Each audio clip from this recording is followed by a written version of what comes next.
नमः पार्वती पतये हर हर महादेव।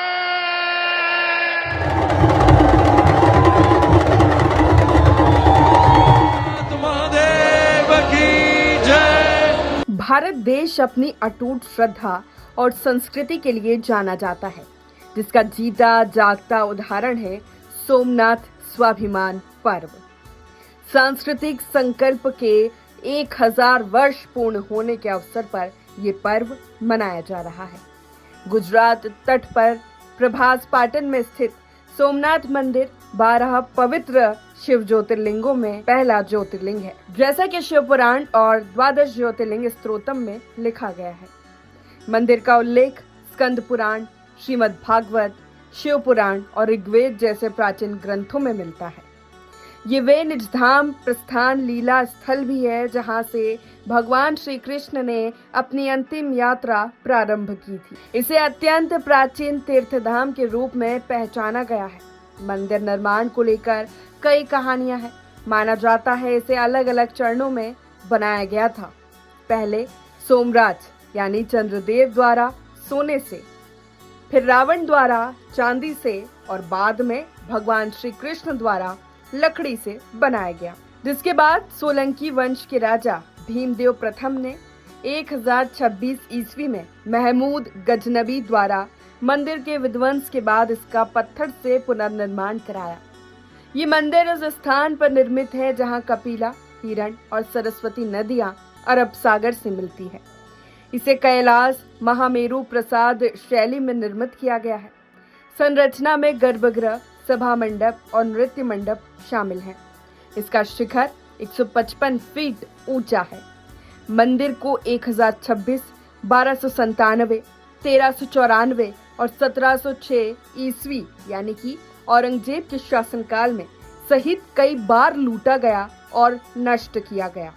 साल 2026 पहले आक्रमण के 1000 वर्ष पूर्ण होने का प्रतीक है, जो एक महत्वपूर्ण सभ्यतागत पड़ाव को चिन्हित करता है। मंदिर ने कई बार विध्वंस झेला, लेकिन भगवान शिव का ये मंदिर आज भी भारत का समृद्ध इतिहास और आस्था की अटूट शक्ति का प्रतीक बनकर खड़ा है।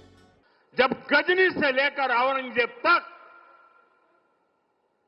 तमाम आक्रांता सोमनाथ पर हमला कर रहे थे, तो उन्हें लग रहा था कि उनकी तलवार सनातन सोमनाथ को जीत रही है।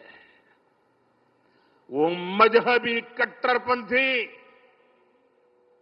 ये नहीं समझ पाए कि जिस सोमनाथ को वो नष्ट करना चाहते हैं, उनके नाम में ही सोम अर्थात अमृत जुड़ा हुआ है। उसमें हलाहल को पीकर भी अमर रहने का विचार जुड़ा है। सोमनाथ स्वाभिमान पर्व की शुरुआत गुरुवार 8 जनवरी से हुई। 3 दिनों तक चलने वाले इस पर्व में 72 घंटे तक सामूहिक तौर पर ओमकार नाद गूंजा।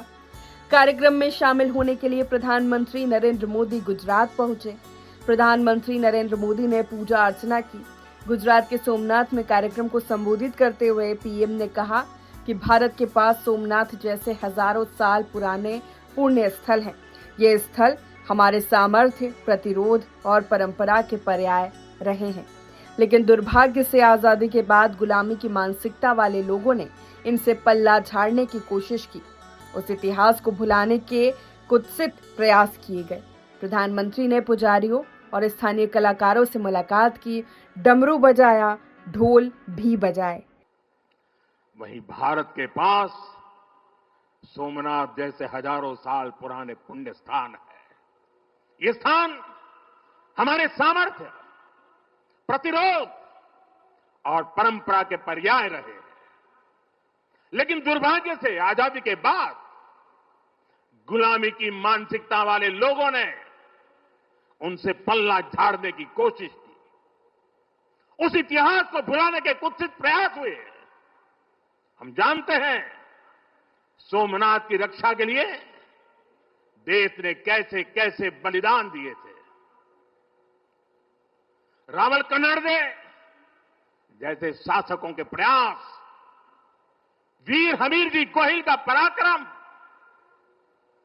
बेगड़ा भील का शौर्य, ऐसे कितने ही नायकों का इतिहास सोमनाथ मंदिर से जुड़ा है।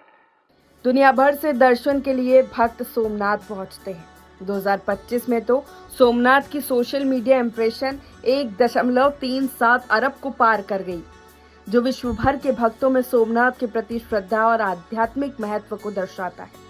आस्था, स्वाभिमान का प्रतीक सोमनाथ मंदिर विकसित भारत के निर्माण के लिए आगे बढ़ने की प्रेरणा देता है और प्रधानमंत्री नरेंद्र मोदी ने इसे आगे बढ़ाने का काम किया है। Bureau report, TV 27 news.